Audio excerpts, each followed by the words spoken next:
We didn't get into graphing, apparently. Well, let's talk about what would happen if we graph Charles' law. So, Charles' law, remember, is volume over temperature equals some constant, right? Can you ever have a negative value for volume? No, it has to be positive, okay? Because there's no such thing as negative volume. It's either there or it isn't. How about temperature? Can you have a negative value for temperature? Yes. Not for Kelvin. Remember, you have to always use Kelvin temperature, right? And the whole point of using Kelvin temperature is that it's always positive. 0 is the bottom limit. You can't go below 0 on the Kelvin scale. In fact, you can't even reach 0 on the Kelvin scale. So the values of V and T are always positive. All right, put on your thinking caps a minute. What does a graph look like where V is, every time V goes up, T goes up, and they're always positive?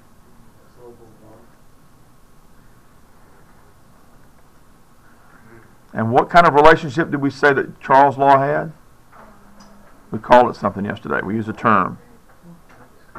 Okay, this is called this math is a direct relationship.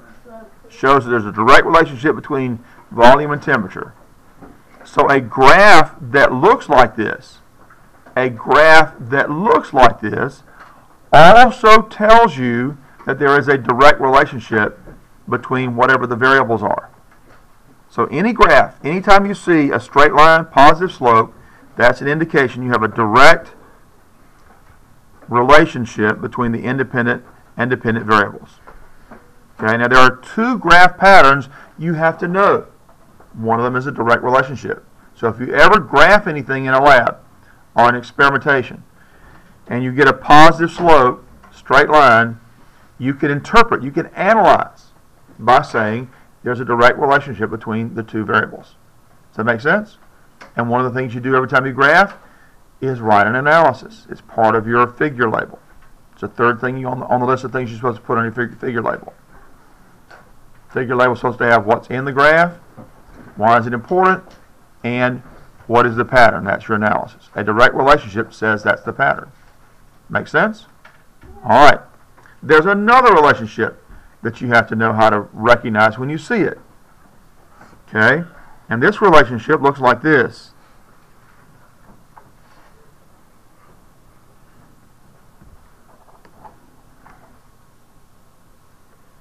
So this is sometimes called indirect, but more often it's called an inverse relationship.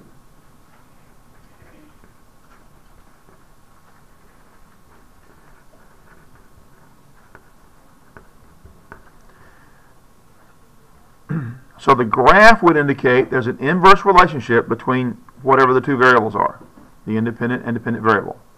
Okay? That graph indicates there's an inverse relationship. What that means is, as the x value goes up, the y value has to go down. That's what an inverse relationship means. What does that mean? If the x value is increasing, the y value has to decrease. Or vice versa. If the x value is decreasing, the y value is going to go up. Like this. That makes sense? Inverse relationship. Okay? This one, both of them go up. This one, when one goes up, the other one goes down. Like you tie a string to them and they come around the corner. Okay? That makes sense? String between the 2 points? No? Okay. All right. Well, Boyle's law has an inverse relationship.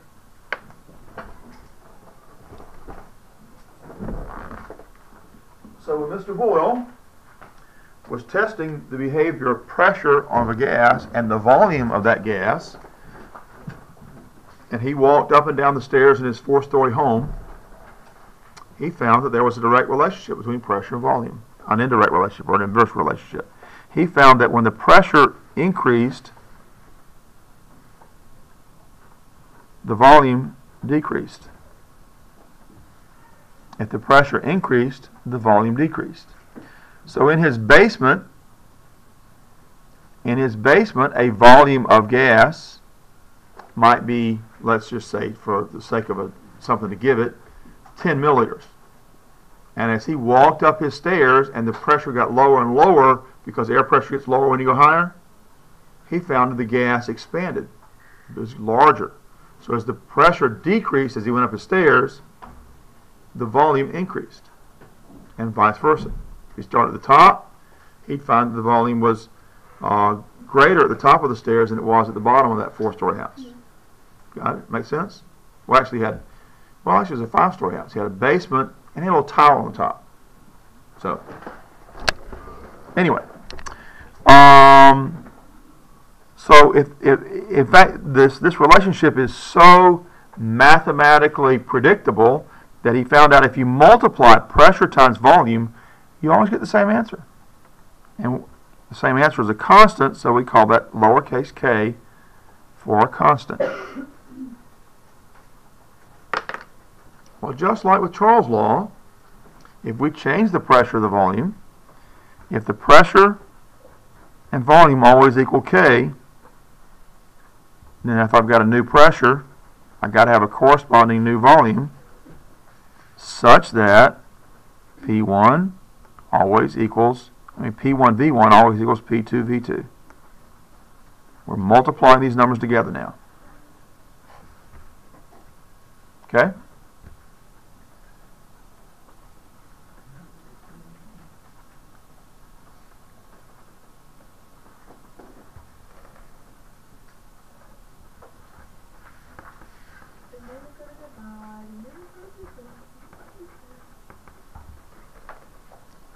Okay, example problem.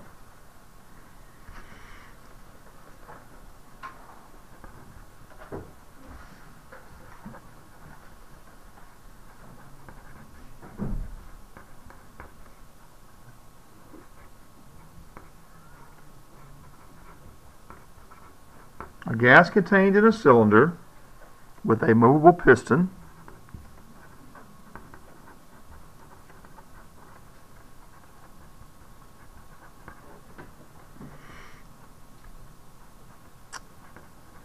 has a volume of 12.5 milliliters under a pressure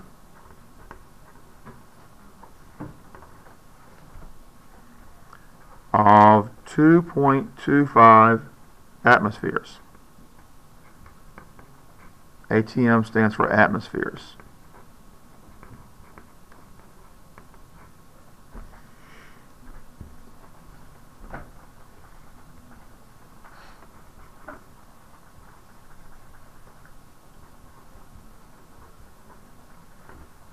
The piston is moved up,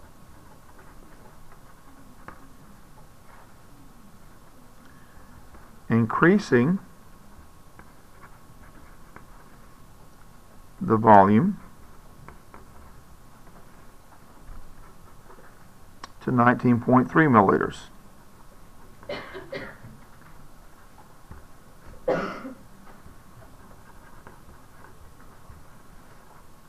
What is the pressure and the cylinder?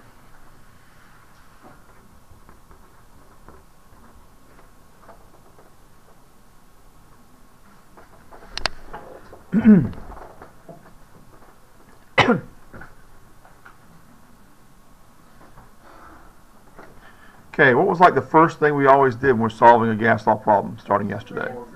List. Okay, got to list our knowns and unknowns. All right, what's our first known value in here?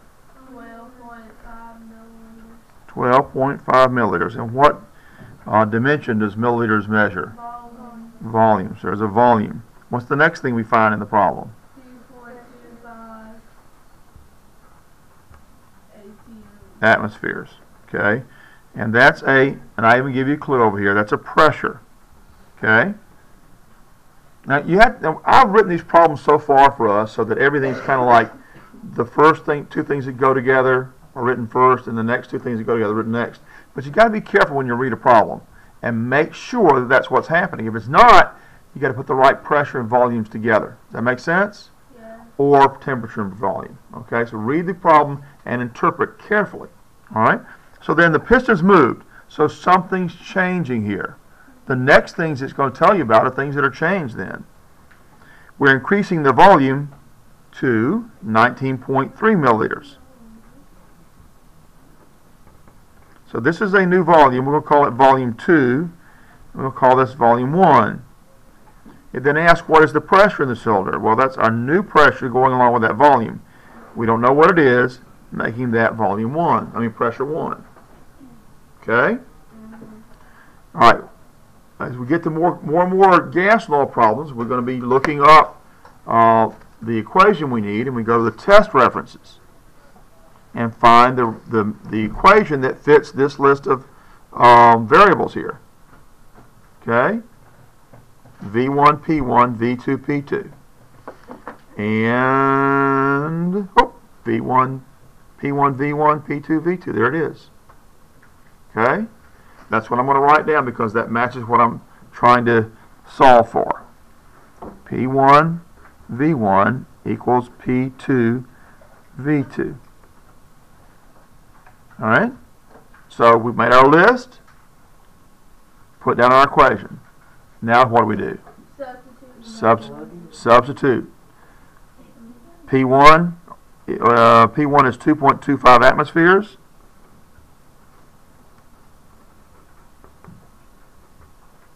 V1 is 12.5 milliliters. P2 we don't know. V2 is 19.3 milliliters. Okay. Now what do we have to do? We have to get P2 by itself. Get P2 by itself. We call that an isolation step. We want to isolate the unknown, kind of like in our bullying skit we did earlier. We isolated the victim of the bullying. Okay. So we're going to divide by 19.3 milliliters. All right. So previously we had a division problem. We had to multiply to get rid of the value on the right that we want to get rid of. Now we've got a multiplication problem. We've got to divide to get rid of the value we want to get rid of. Does that make sense? Yes. Okay. Whatever you do to one side, you got to do to the other. Simplify. All of this 19.3 milliliters cancels out. Milliliters cancels on this side. And we're ready to do the math.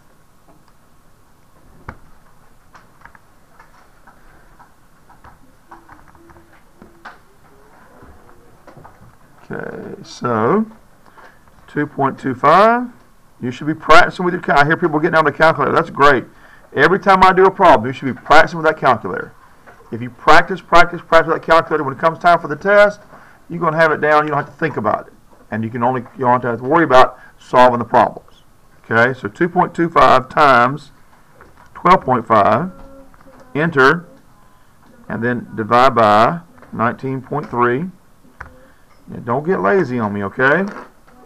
Perfect practice makes perfect play.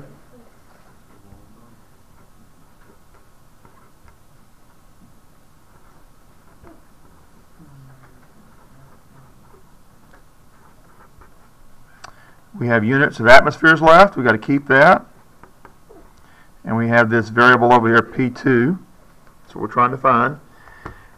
And once again, we got really, really lucky here. Actually, it's not lucky at all. It's the way it's planned out. Atmospheres is a unit of measurement that measures pressure.